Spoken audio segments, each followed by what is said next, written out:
Pwede po ba natin sabihin, thank you, Jesus? Thank you, Lord.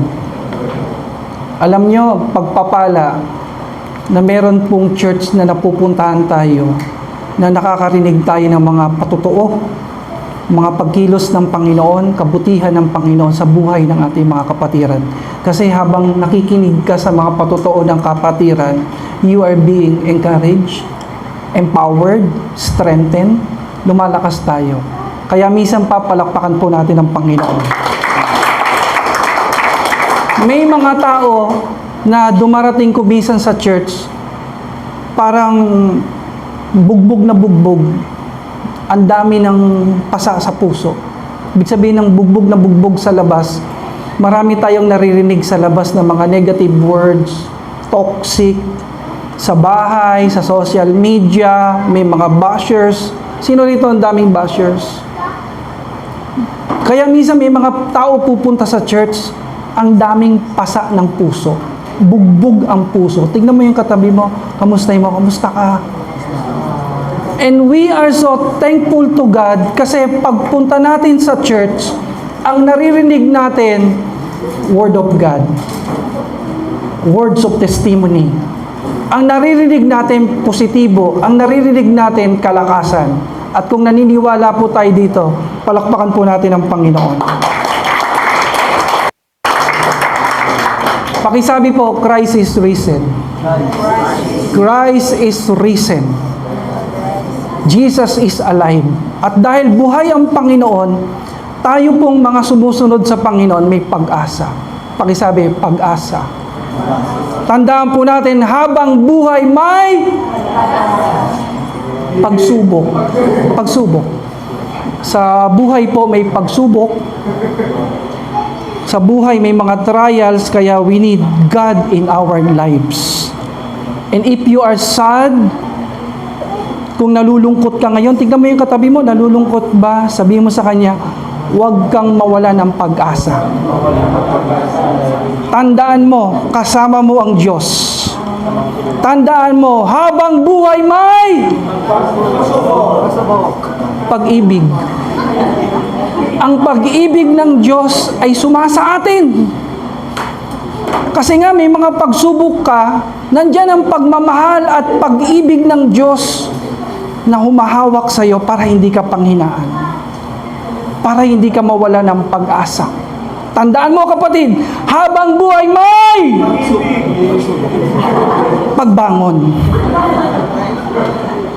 Siyempre, pag pinanghihinaan ka na, ibabangon ka ng Panginoon. Can we say amen to that? Bumagsak ka, nalugmok ka, then the word of the Lord is telling us, He is going to uphold us with His righteous hand. Ibabangon ka ng Panginoon para sabihin mo ng malakas, hanggat may buhay may... Yung iba ayaw na sumagot. Hanggat may buhay may... Sabi nung isa, ayaw ko na sumagot, mali na naman yan. Pag-asa. May pag-asa tayo sa Panginoon. At kung naniniwala po kayo dito, malakas nga na palakpak para sa Panginoon. Yung mas malakas, yung may kasamang pagpupuri at pasasalamat sa ating Diyos. Hallelujah! Meron pong nagtatanong, bakit wala daw po tayong penitensya? Bakit po kaming mga Bible-believing Christians, hindi po pa-practice ng penitensya, wala po sa amin nagbubuhat ng krus, wala po sa amin naglalagay ng koronang tinik, wala po sa amin ang hinahampas hanggang sa mamaga, magdugo. Hindi po namin pinapractice yan. Bakit hindi po kami nagpa-practice? Kasi po Bible-believing Christians nga po kami. Ang amin pong isinasabuhay ay laging Bible-based. Hindi po kami sumusunod sa tradition. Pakisabi po, tradition. Pakisabi, the Word of God. May dalawang klaseng Kristiyano. Yung isang Kristiyano sa tradition sumusunod. Kami po sumusunod sa salita ng Diyos.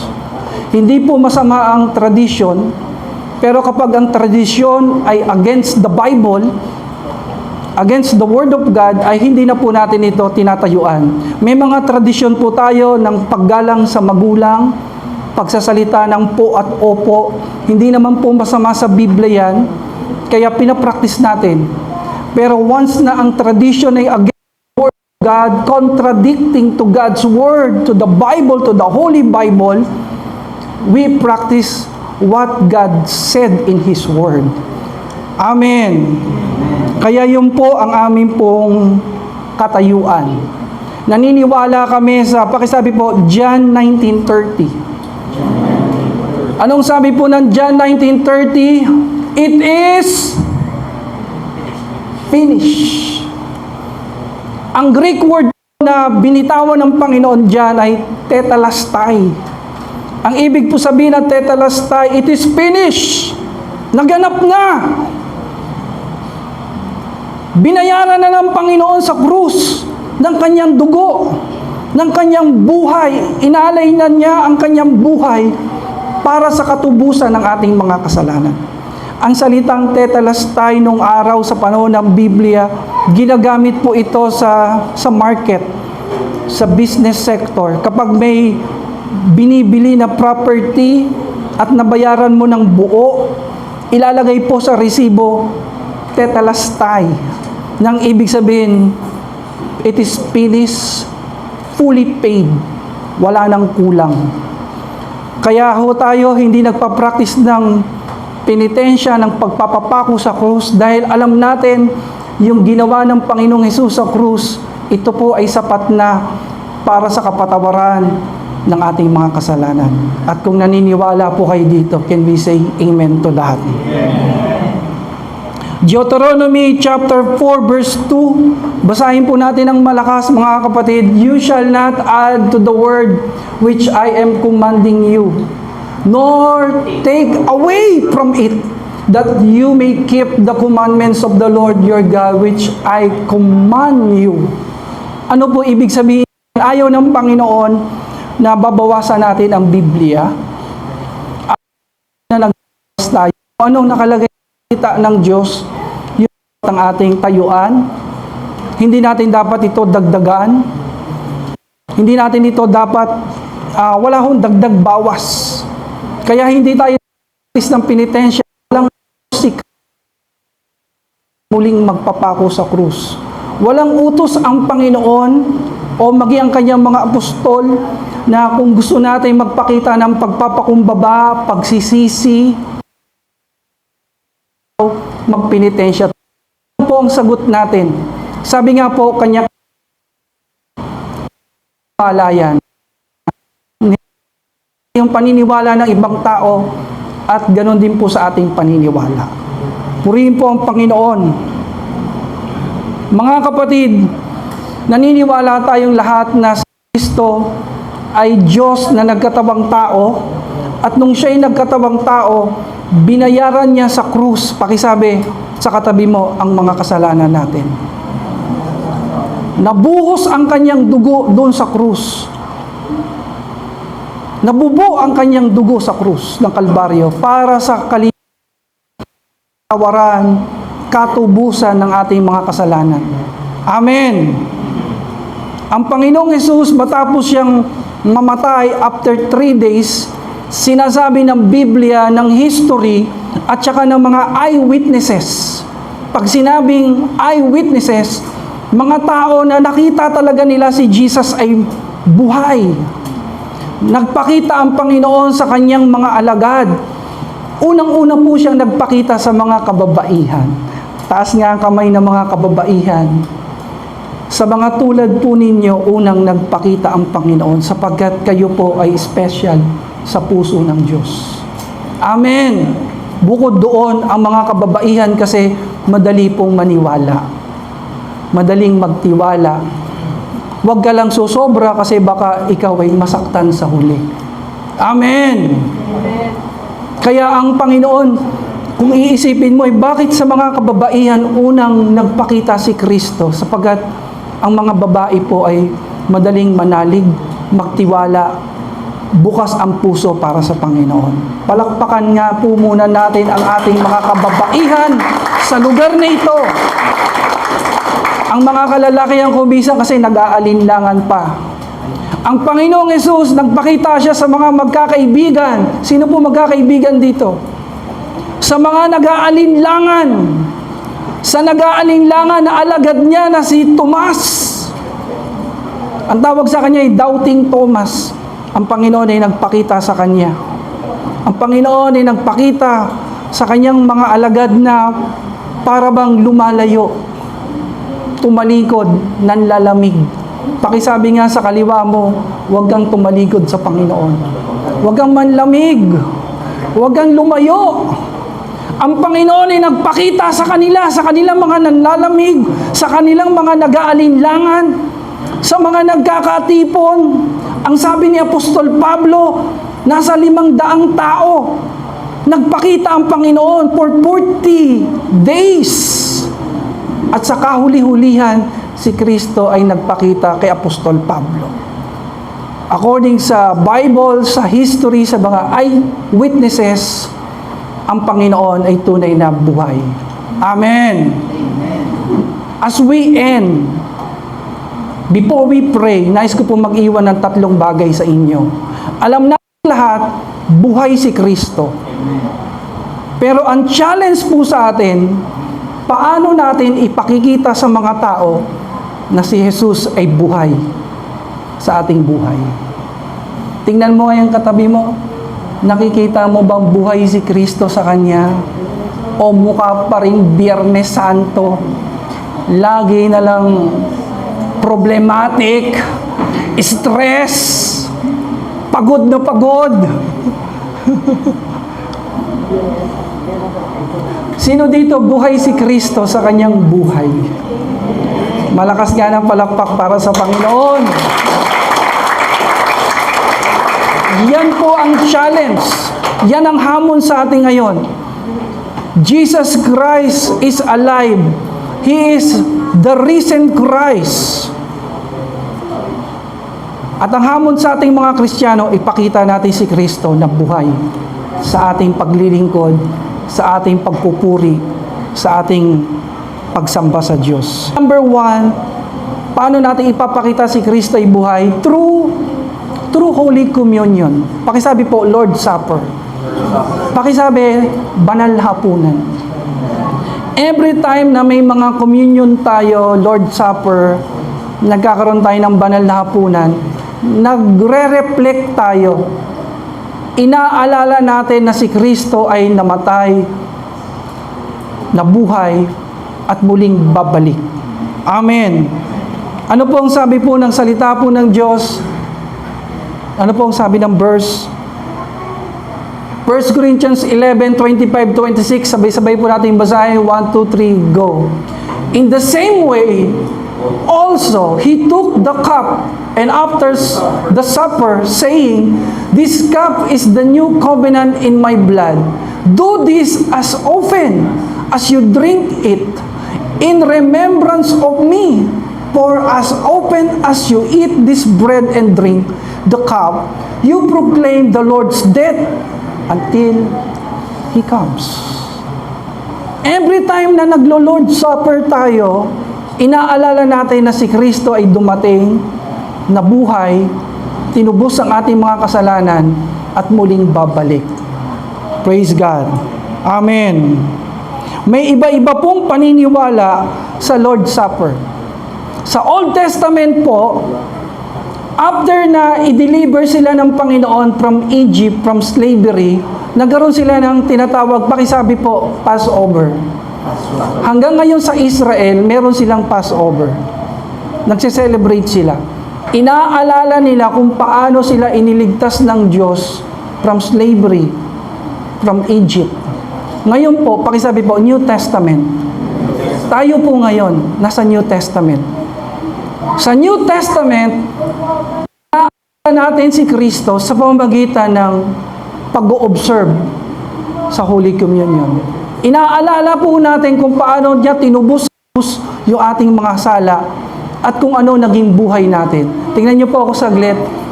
Every time na magpapartake ka ng Lord's Supper, alalahanin mo si Kristo kung paano kanya niligtas. Number 2, alalahanin mo yung dati mong buhay. Alalahanin mo kung sino ka noon. Alalahanin mo kung saan ka dinampot ng Panginoon at kung saan ka na ngayon. At kung naranasan mo ang biyaya at pagpapala ng Panginoon, malakas nga po na palakpak para sa Panginoon. May mga Supper, kulang-kulang po. Alam niyo po ba ibig sabihin ng kulang-kulang? Pag sinabing kulang-kulang, yung pong mga tao, ang pinagpapartake lang nila sa bread na sumisimbolo sa katawan ni Kristo. At yung kanilang pinaka-religious leader, sa kanya lang po yung bread at sa kanya lang din po yung wine. Ang tawag po namin dyan, kulang-kulang. Sa Bible, sa Panginoong Hesus, sa mga tinuturo ng Panginoon sa mga disciples, ang bawat isa may karapatan sa bread at sa wine na siyang sumisimbolo sa katawan at dugo ni Kristo. Amen! Minsan po, yung pong mga nagbibigay ng ostya o ng tinapay, pag tinanong po yung mga tao, katawan ni Kristo, alam niyo kung anong sagot? Lasang Marlboro. Kaya ang paalala po sa kanila, kayong mga nagbibigay ng ostya, alisin nyo yung paninigarilyo. Kasi kumakapit sa kamay. Baka mamaya, pag tinanong mo, katawan ni Kristo, lasang Marlboro. Kaya ang paalala sa kanila, alisin nyo ang pagyoyosi. Nakakaya sa Panginoon. Banal yan na gawain. Amen. Sa iba naman po, pag pinapractice po nila yung Lord's Supper, pinapractice nila ito once a year. May iba po, once a month. Every per Sunday. Pero sa Bible, pinapractice nila ito daily. Hindi na mahalaga kung tuwing kailan mo pinapractice. Ang mahalaga, naiintindihan mo kung bakit mo ginagawa. Inaalala mo yung kaligtasan, yung dati mong buhay nung wala ka sa Panginoon. Yan lagi ilalagay mo sa isip mo. Amen. Yung iba po, pag pinapractice nila ito, once a year lang, pagkatapos, iikot sa mga tao yung tinapay at saka yung grape juice. Iikot lang, wiwitnessan mo lang, bawal ka kumuha. Pag kukuha ka sa kanila, itatanong sa'yo, alam mo ba ang kanta sa Revelation? Alam mo ba ang kanta sa langit? Syempre, di pa tayo nakakapunta doon. Bawal po kumuha. Kailangan alam mo yung kanta sa langit, kanta sa Revelation. Kaya pag sila naglo-Lord Supper, tinitignan lang nila ng kanilang mga mata. Dumadaan lang yun. Meron pong ganon. And that is unbiblical. Against the Bible. Amen. Yung iba naman po, kapag naglo-Lord Supper sila, tinitignan nila na kapag kumakain sila ng tinapay, yung tinapay, pag pumasok sa bibig nila, nagiging katawan talaga ni Kristo. At ang sabi nila, may tumutulo pang dugo. Hindi po totoo po yun. Hindi po totoo yun. Naiintindihan niyo po? Wala pong nakalagay sa Biblia. Sabi nga, wag mong dagdagan, wag mong bawasan ng Biblia. Masama yan. Kasi pagdating sa Judgment Day, may i-account yan. Huhusgahan ka ni Kristo base sa pagsunod mo sa salita ng Diyos. Kapag dinagdag mo ito, binawasan mo ito, may malaking kasalanan yan sa Panginoon. Hindi po tayo naniniwala doon na kapag kumain tayo ng tinapay, ito po ay nagtatransform na maging meat, maging flesh, maging katawan talaga ni Kristo. Hindi po totoo. Yan po ay symbolical lang po. Ang mahalaga, pag nagpapartake ka dito, inaalala mo. Pakisabi nga sa katabi mo, alalahanin mo yung dati mong buhay. Kung saan ka kinuha ng Panginoon, kung paano kanya binago, kung paano kanya pinalaya. Amen. Yung iba naman po, hindi ka bibigyan ng Lord's Supper kapag hindi ka pa baptize. Pag mukha kang makasalanan, tignan mo yung katabi mo. Baka hindi mabigyan yan. Biro lang po. Totoo po yan.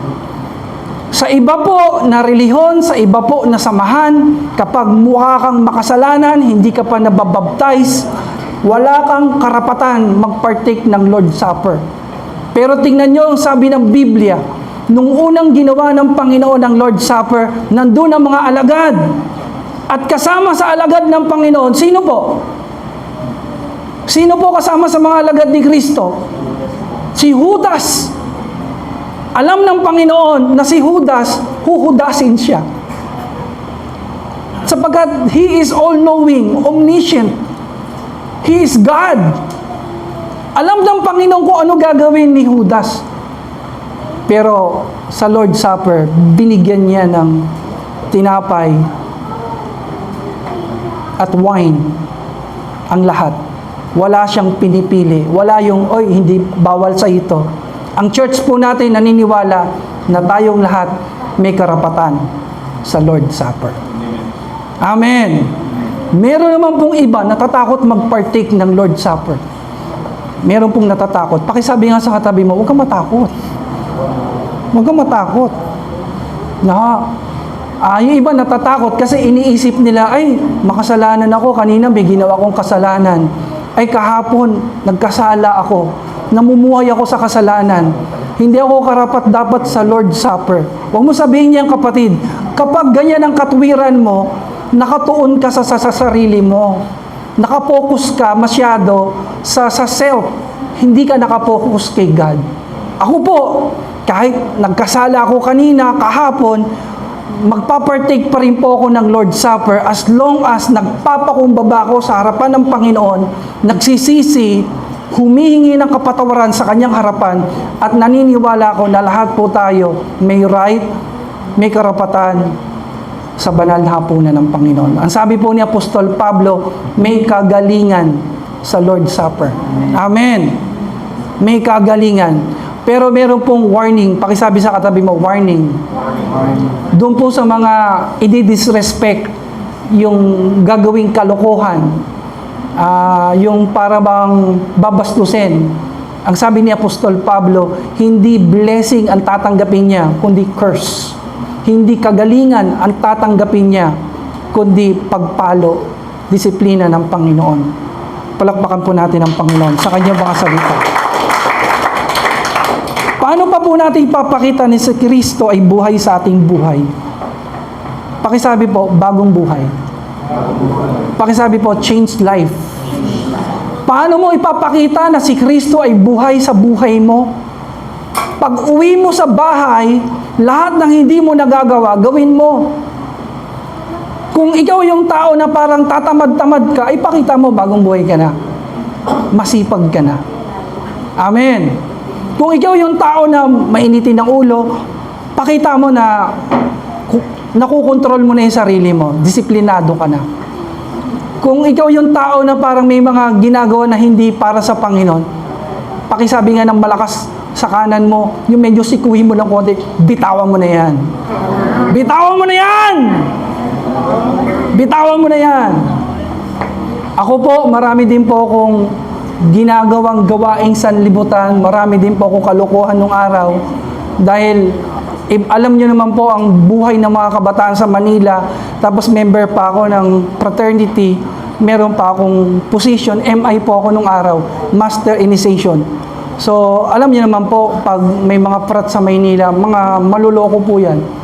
Pero lahat po ng mga bisyo ko, lahat ng mga kalokohan ko, binitawan ko po sa awa at biyaya ng Panginoon. Amen! Ipakita po natin yung pagbabago. Pakita natin sa ating mga magulang, ipakita natin sa mga minamahal natin. Sino po dito may minamahal? Pakita mo. Change life ka na, bagong buhay ka na. Pag nakikita niya yung pagbabago sa buhay mo, sasabihin niya, talagang totoong buhay ang Diyos. Buhay ang Diyos. Pakisabi nga sa katabi mo, buhay ang Diyos. Buhay ang Diyos sa buhay mo. Buhay si Kristo sa buhay mo. Nakikita ko yung bago sa'yo. Hindi ka na katulad dati. Pag magalit ka noon, para kang dragon. Talagang lumalabas sa'yo apoy. Pero salamat sa Diyos, binago ka ng Panginoon. Amen. Nung araw nakikita ko sa iyo, meron kang pangil.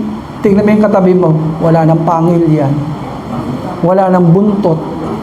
Wala nang sungay, tinanggal na ng Panginoon.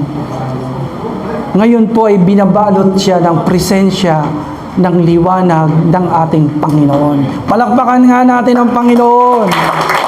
Hallelujah! Kaya po, ang aking pong mahal na asawa, kilala niyo po aking misis, sweetheart, taas nga ang kamay, kaway-kaway naman. Alam niyo po, pong mga babaeng tulad ng asawa ko, napakapalad po niyan. Napaka-bless. Kasi nakapag-asawa po siya ng may takot sa Diyos. Nakapag-asawa siya ng tao na naglilingkod sa Panginoon. Sabi nga po nung kaklase nung anak ko, ito po, anak ko po, anak, taas nga kamay. Yan po ay nag-aaral po sa NU, yan po sa loob ng SM. Sabi nung kaklase niya, yung papa mo ba umiinom ng alak? Hindi. Yung papa mo ba naninigarilyo? Hindi. Yung papa mo ba pag walang ulam nagagalit? Yung parang laging nagdadamog, ano ulam? Tapos lasing. Sabi niya, hindi. Sabi po ng kaklase niya, alam mo, bless ka. Dahil yung tatay ko ganyan. Lahat ng bisyo nasa kanya na. Pero yung tatay mo, naglilingkod sa Diyos. Amen. Palakpakan nga muna natin ang Panginoon. Sino po dito, sa mga dalaga, sa mga single, gusto niya, Lord, kung bibigyan mo ako ng asawa, gusto ko yung may takot sa Diyos. Gusto ko yung naglilingkod sa Panginoon. Gusto ko katulad ni Brother Lito. Yan. Gusto ko yung katulad ni Kuya Jomel. Yan. Kuya Jed.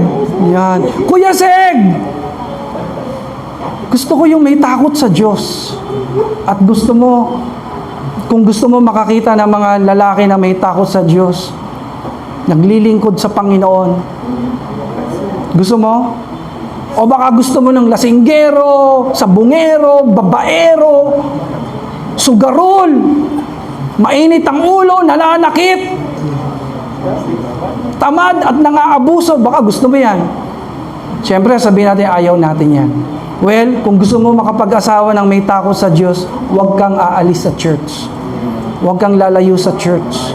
Huwag kang lalayo sa gawain ng Panginoon.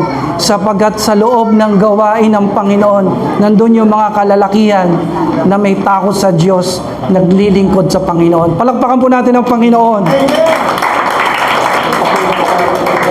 Acts chapter 4 verse 13, ang sabi doon, yung pong mga alagad ng Panginoon, sina Peter, James, John, unschooled, common people, they were poor, uneducated, ordinary men, mga tao na pag binasa mo gospel, lagi sila nag-aaway, laging pinagtatalunan nila kung sinong magaling, kung sinong dakila. Ang buhay po nila, Apostol Pedro noong araw, puno ng kayabangan, puno ng galit, mainit ang ulo. Pero salamat sa Diyos, binago ni Kristo buhay po nila. Katulad po natin. Amen. Nung pinapakita ng mga alagad yung pagbabagong buhay, napatunayan ng mga tao na si Kristo ay buhay. Amen. Alam niyo po, ngayon pong Holy Week, wala po akong ginawa kundi manood ng mga yung mga nagpipinitensya, nagsisinakulo. Meron po akong nakita na nagsisinakulo, nagalit po yung nanay, Sister Lisa. Kasi po sa dami ng kanyang tinatanggap na palo, aba yung nanay, naglabas po ng sinturon. Pinagpapalo din yung, pinaghahataw din po yung mga namamalo. Nakakalungkot. Meron po akong nakita yung tinatawag na holy kick. Kasi po habang binubuhat yung krus, aba, kaya pala napakabigat kasi meron po nakasakay. Nung nakita niyang nakasakay, ang ginawa po, tinadyakan. Kaya ang mga comments, uy, ginalit niyo si Kristo. Abay, talagang may nakita rin po ako na talagang nakipag-away na. Nakipag-away na. Yung isa naman po, habang hirap na pong nagbubuhat ng krus, biglang may lalaking nakahubad, nakashort, pinara. Pare, tagay muna. Tumagay naman. Sabi ko, blasphemy. Hindi nakalulugod sa Panginoon. Kung gusto mong ipakita si Kristo sa mga tao, hindi po sapat yan eh. Kahit kasi isuot mo yung kasuotan ni Kristo, kahit buhatin mo yung krus, magpapago ka sa krus, kung walang bagong buhay, kung walang changed life, walang transformation, baliwala. Pakisigaw nga po, useless! Useless! Useless po yan. Kung gusto mong ipakita si Kristo ay buhay sa buhay mo, pagbabagong buhay. Amen. And then last, tayo pong lahat ay tumayo. Paano pa po natin ipapakita si Kristo ay buhay sa ating mga buhay? Pakisabi po, mission. Basahin po natin Acts 4, verse 13. Sabay-sabay po, when they saw the boldness of Peter and John, nawala yung takot, nawala yung pagiging mahiyain. Talagang binago sila ng Panginoon. Meron po bang mahiyain dito? Babaguhin ka ng Panginoon. Meron ba dito ang tindi ng insecurities? Babaguhin ka ng Panginoon. Meron ba dito natatalian ka ng maraming bisyo? Babaguhin ka ng Panginoon. Kung paano kami binago ng Panginoon, babaguhin ka ng Panginoong Hesus. Ano po ang sabi doon? When they saw the boldness of Peter and John and realized that they were unschooled, ordinary men, they marveled and took note that these men had been with Jesus. Itong mga taong ito, nagmi-mission, nag-aakay. Kung gusto mo ipakita si Kristo na buhay sa buhay mo, pakisabi nga sa kaliwa mo, mission. Mag-aakay tayo ng mga tao. Magdadala tayo ng mga tao sa paanan ng Panginoon. Magdadala tayo, magyayaya tayo ng mga kaibigan natin sa church, sa family camp, yayayain natin sila. Alam niyo po, habang ang marami po nung panahon ng Holy Week, nagtatampisaw sa mga beaches, sa mga ilog, nagpapakasaya, kami po, iba po yung nilagay ng Panginoon sa amin. Sabi ni Lord sa amin, instead na magbisita iglesia kayo ang magbisita sa mga tao. Nung Holy Week po, dinala kami ng Panginoon sa mga hospital, sa mga bilangguan. Kasi po naniniwala kami na isa sa mga taong pinakamalungkot, yung pong mga nasa banig ng karamdaman, nasa loob ng bilangguan.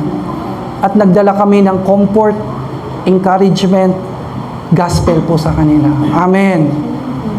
Pagdating ng hapon, nagja-jogging kami sa aming village. Alam niyo, nakakatuwa po, kasama ko mga anak ko, wala na kaming planong mag-mission, pero may mga kabataan, 4 na kabataan, grabe yung hunger nila sa gospel, sa word of God. Iba po ang mga kabataan ngayon. Nakakatuwa po. Marami pong kabataan ngayon, hanap nila gawain ng Diyos. Marami pong mga kabataan ngayon ang parang nagseseryoso sa buhay, na parang iniisip nila na balang araw, papamilya ko. At once na pinasok ko pagpapamilya, gusto ko kasama ang Panginoon. At pagpapalain ka ng Diyos. Ako po, galing ako sa broken family. Sabi ko kay Lord, hindi na mauulit yung aming history. Hindi na masisira ang aming pamilya once na nagpamilya ako, dahil maglilingkod kami sa iyo. Amen. Kung meron pong kabataan dito na galing sa broken family, hindi na mauulit yan. Hindi na mauulit. Bakit? Kasi kasama nyo na ang Panginoon. Kasama nyo na ang Panginoon. Tayo po'y manalangin saglit, yumuko po tayo. Panginoon, kami po ay nagpapakumbaba sa iyo. Hinihiling namin na gawin mo kaming karapat-dapat sa banal na hapunan. Pagpalain mo ang mga saro, ang mga tinapay na ito na sumisimbolo sa katawan at dugo mo, Panginoong Hesus.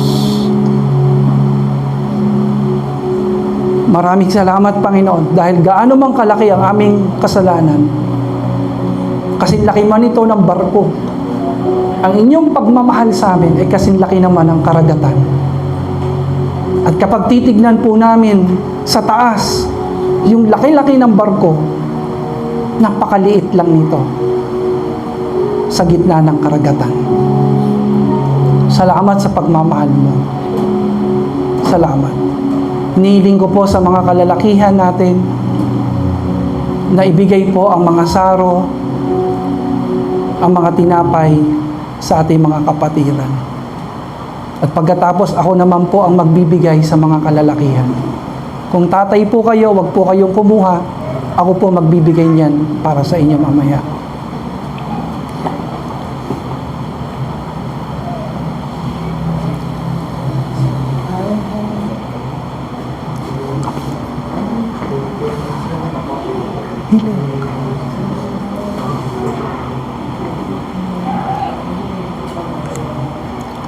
Alalahanin po natin yung dati nating buhay.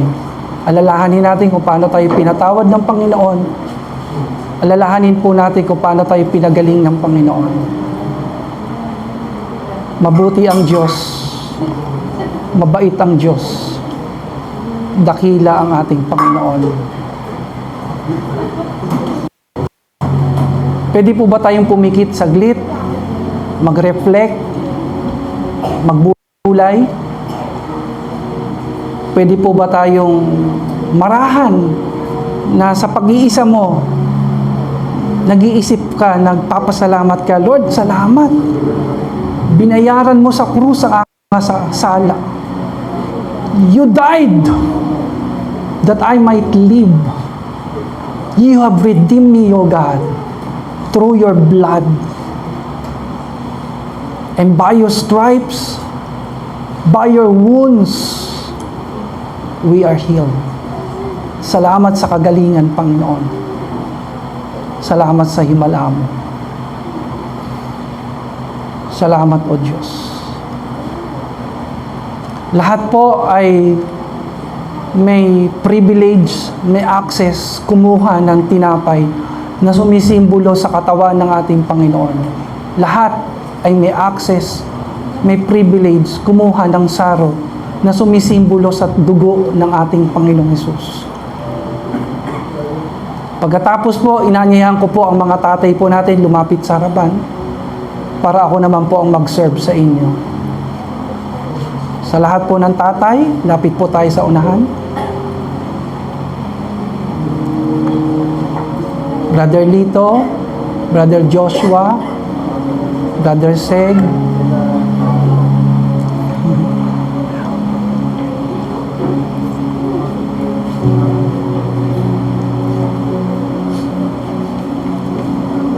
Brother Jed, dito ka. Brother Neil, wag ka dyan, wala ka pang asawa. Di ka pa tatay, di ka pa rin husband. Praise God.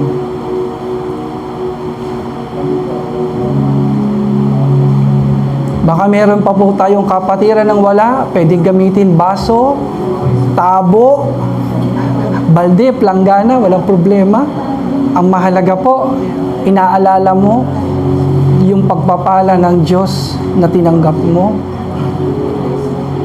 Kung meron po tayong mabigat na kasalanan, gusto ko sabihin sa iyo, sapat ang dugo ni Kristo para linisin tayo sa ating mga kasalanan. Kailangan mo lang magpakumbaba. Kailangan mo lang sabihin sa Panginoon na, Lord, nagpapakumbaba ako sa iyo. Patawarin mo po ako. Linisin mo ako, O Diyos.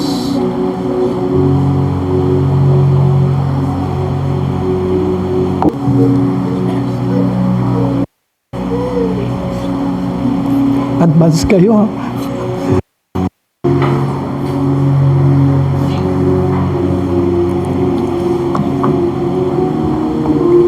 Baka may kulang pa po. Kung naubusan po tayo ng tinapay, malapit naman po ang bakery. Andiyan ang silang bakery. Magpapatakbo po tayo ng tao. Saro po, baka taas nyo lang po yung kamay nyo kung wala po kayong saro.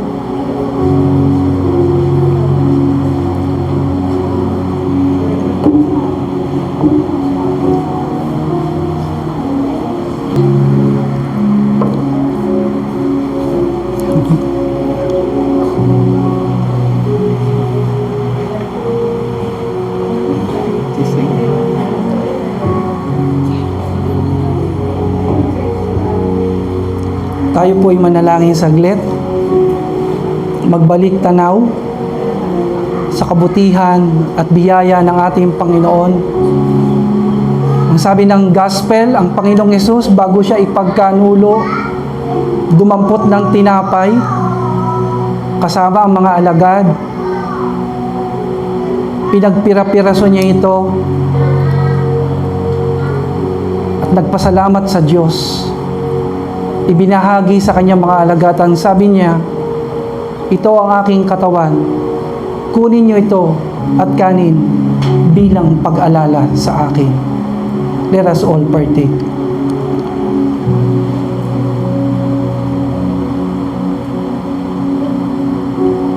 Kinuha ng Panginoon ang saro at ang sabi niya, ito ang saro ng bagong tipan na sumisimbolo sa aking dugo na mabubuhos para sa kapatawaran ng sanlibutan. Let us all partake. Magpasalamat po tayo sa Panginoon. Tanggapin natin ang kagalingan, kalakasan, kapayapaan na mula sa ating Diyos sa pangalan ng Ama, ng Anak at ng Espiritu Santo. Amen.